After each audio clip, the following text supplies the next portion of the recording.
प्यारे साथियों, इससे पहले की वीडियो में हमने उत्तराखंड में कुनिंद राजवंश के बारे में पढ़ा था।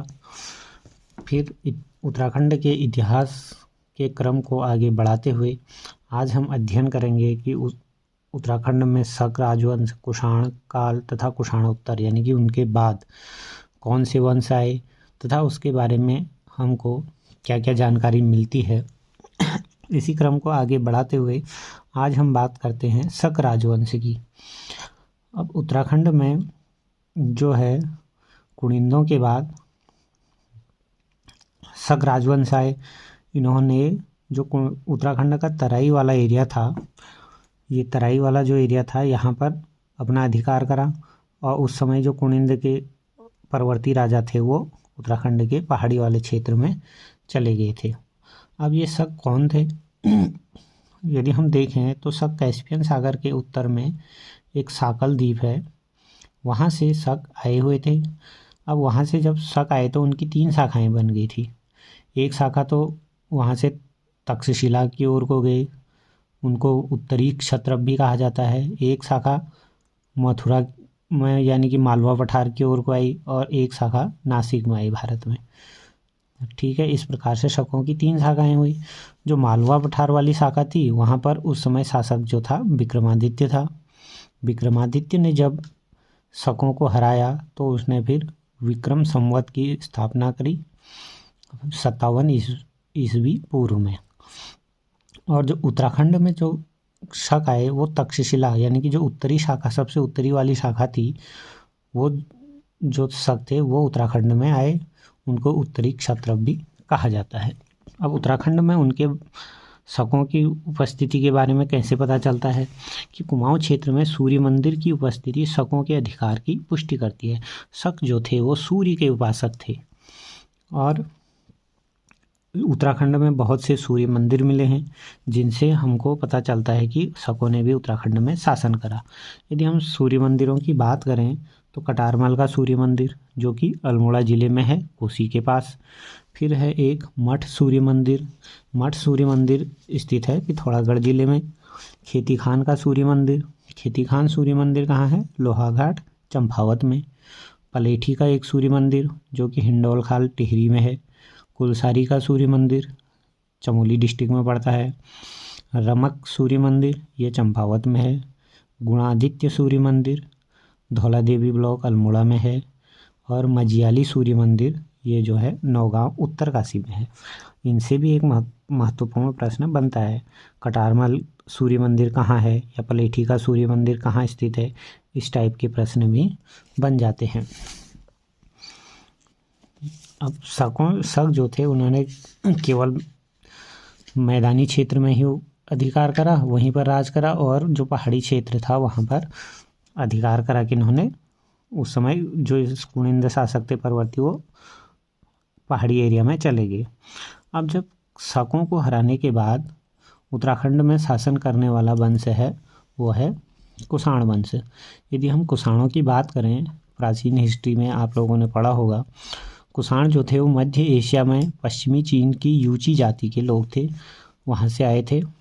कुषाण वंश का यदि हम संस्थापक कहें तो कुजुल कटफिसस को कुषाण वंश का संस्थापक माना जाता है।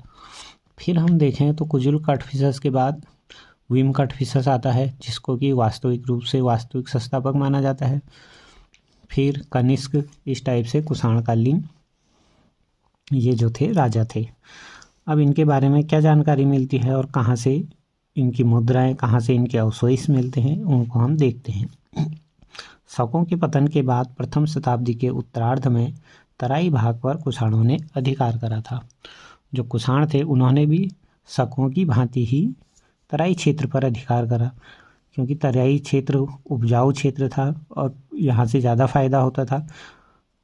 इसलिए इन्होंने भी कुषाणों ने भी शकों की भांति केवल तराई क्षेत्र पर ही शासन करा। उस समय भी जो परवर्ती कुनिंद शासक थे वो कहाँ चले गए थे? पहाड़ी क्षेत्र में चले गए थे। अब कुषाण शासकों की मुद्राएं, उत्तराखंड से के कुछ स्थानों से कुषाण शासकों की मुद्राएं भी मिली हैं। अब इनके बारे में हम देखते हैं। गोविषाण किसका प्राचीन नाम था? काशीपुर का।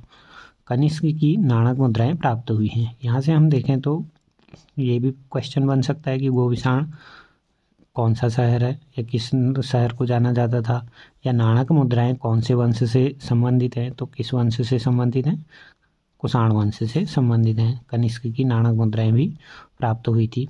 इन मुद्राओं की विशेषता क्या थी? इन मुद्राओं में एक और देवी नना या नानो तथा पार्श्व में यूनानी में नानो लिखा मिलता है, तो वह दूसरी ओर कनिष्क की आकृति मिलती है। एक और लिखा मिलता है नानो तथा दूसरी ओर क्या है, कनिष्क की आकृति मिलती है, जो कनिष्क की नाणक मुद्राएं उत्तराखंड से प्राप्त हुई हैं। इन मुद्राओं को जारी करने का वर्ष ज्ञात नहीं है। और कनिष्क की जो नाणक मुद्राएं हैं वो कितनी मिली हैं? 9 स्वर्ण मुद्राएं कनिष्क की प्राप्त हुई हैं। कहाँ से? गोविसाण से। काशीपुर, गोविसाण काशीपुर से राजा वासुदेव के 3 सिक्के प्राप्त हुए हैं। जो राजा वासुदेव थे कुषाण वंश के, उनके भी 3 सिक्के गोविसाण से प्राप्त हुए हैं। फिर बात करें हम मुनि की रेती टिहरी की, तो वहाँ से क्या प्राप्त हुआ? यहाँ से कुषाणकालीन राजा हुइस्क की 44 मुद्राएं प्राप्त हुई हैं। कब प्राप्त हुई? सन 1972 ईस्वी में प्राप्त हुई 44 मुद्राएं। इन सिक्कों पर ग्रीक व यूनानी देवी देवताओं का अंकन किया गया था। जो हुइस्क की मुद्राएं प्राप्त हुई हैं उन पर किसका अंकन किया गया था? ग्रीक व यूनानी जो देवी देवता थे उनका अंकन उन सिक्कों में प्राप्त होता है। मुनि की रेती वाली जो मुद्राएं हैं, यहाँ से राजा वासुदेव का एक तांबे का सिक्का भी प्राप्त हुआ है। उस सिक्के की विशेषता क्या है कि उस पर शिव के नंदी का अंकन है। फिर बात करते हैं और कहाँ कहाँ से इनकी मुद्राएं प्राप्त हुई है। कुषाणकालीन जो शासक थे उनके स्वर्ण मुद्राएं तथा ताम्र मुद्राएं उत्तराखंड में प्राप्त होती हैं। मोरध्वज, मोरध्वज किसका प्राचीन नाम था? कोटद्वार। ये प्राचीन नामों से भी क्वेश्चन बनते हैं। मोरध्वज कोटद्वार से कुषाणकालीन एक स्वर्ण मुद्रा प्राप्त हुई है। फिर बात करें हम वीरभद्र की, जिसको वर्तमान में जाना जाता है ऋषिकेश नाम से। वीरभद्र से एक ताम्र मुद्रा कुषाण काल की प्राप्त हुई है। खटीमा, खटीमा के निकट एक स्थान क्या है? कंचनपुरी। कंचनपुरी से 7 स्वर्ण मुद्राएं प्राप्त हुई हैं। इन मुद्राओं को अभी जो है अल्मोड़ा के राजकीय संग्रहालय में रखा गया है। बात करें हम पौड़ी जिले की, तो सुमाड़ी नामक एक स्थान है पौड़ी जिले में। तो सुमाड़ी जो पौड़ी जिले में है, वहाँ के एक खेत से बहुत अधिक मात्रा में कुषाणकालीन सिक्के प्राप्त हुए हैं। ठीक है, तो इस तरीके से हम देखें तो कुषाणकालीन सिक्के कहाँ कहाँ से प्राप्त हुए? गोविसाण से, मुनि की रेती टिहरी से, मोरध्वज कोटद्वार से, वीरभद्र ऋषिकेश से, खटीमा से, सुमाड़ी से। क्वेश्चन इस तरीके से भी बन सकता है, 3 नाम यहाँ से दे दिए, एक नाम कोई और दे दिया, और क्वेश्चन आ जाए कि इनमें से किस स्थान से कुषाणकालीन मुद्राएं प्राप्त नहीं हुए।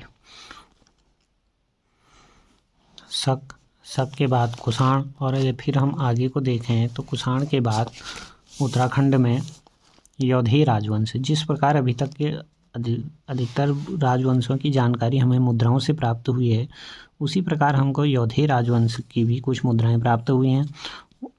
तो उत्तराखंड में योधेय वंश की जानकारी मुद्राओं से प्राप्त होती है। ये कहाँ कहाँ से मिले हैं? कालोडांडा, लहसनाउन जो कि पौड़ी डिस्ट्रिक्ट में है, और देहरादून के जौनसार बाबर वाले क्षेत्र से भी मुद्राएं प्राप्त हुई हैं योधेय राजवंश की। यदि हम देखें सिक्कों की लिपि की बात करें तो योधेय राजवंश के जो सिक्के थे उनकी लिपि ब्राही लिपि थी। इसके अलावा यदि हम देखते हैं उत्तराखंड के पड़ोसी राज्य हिमाचल प्रदेश, उत्तर प्रदेश, यहाँ से भी सिक्के इनके प्राप्त हुए हैं। कांगड़ा, शिमला, सहारनपुर, रोहतक से भी जो है योधेय राजवंश के सिक्के भी मिले हुए हैं। इन ताम्र मुद्राओं पर ब्राही लिपि में योधेय गणस्य जय लेख मिलता है, यानी कि जो ताम्र मुद्राएं योधेय राजवंश की हमको मिली थी उनमें क्या लिखा हुआ मिलता है? योधेय गणस्य जय, ये इन सिक्कों में लिखा हुआ मिलता है। जो सिक्के प्राप्त हुए हैं उन पर उनके अधिष्ठाता देवता कार्तिकेय का चित्रण किया गया है, यानी कि योधेय राजवंश के अधिष्ठाता देवता कौन थे? कार्तिकेय। ये कहाँ इनका चित्रण उनके जो सिक्के थे उन पर किया गया है, तथा गण शासन प्रणाली की जानकारी भी इनके सिक्कों से प्राप्त होती है। उत्तराखंड में कुषाणों व योधे के संघर्ष के समय कुणिंदों का अग्रणी महाराजा चत्रेश्वर था।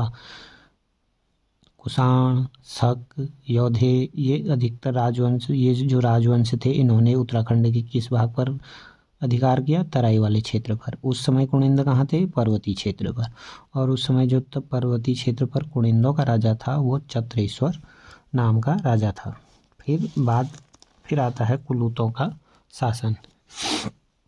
उत्तराखंड के पश्चिम में कांगड़ा जनपद के कुल्लू घाटी अर्थात ब्यास पार्वती घाटी में कुलूतों का स्वतंत्र शासन था।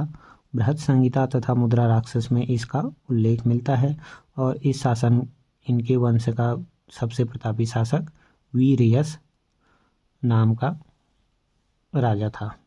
गोविषाण का मित्र राजवंश, इस वंश के 2 राजाओं के नाम गोविषाण से प्राप्त हुए हैं। गोविषाण से प्राप्त ईस्ट का लेखों में मिलते हैं। गोविषाण में जो ईस्ट का लेख है वहाँ से गोविषाण के 2 शासकों के नाम मिलते हैं। वो कौन है? राजा मातृमित्र तथा राजा पृथ्वीमित्र। तो इस प्रकार से आज की वीडियो में हमने पढ़ा उत्तराखंड में शक, कुषाण, योधेय तथा कुषाणोत्तर राजवंशों के बारे में जानकारी की। आप निश्चिंत होकर वीडियो को देखें तथा अपने हिसाब से नोट्स बनाएं। मैंने 4 किताबों का अध्ययन करके ये नोट्स तैयार किए गए हैं। मुझे नहीं लगता है कि इससे बाहर आपको जाने की ज़रूरत है। धन्यवाद।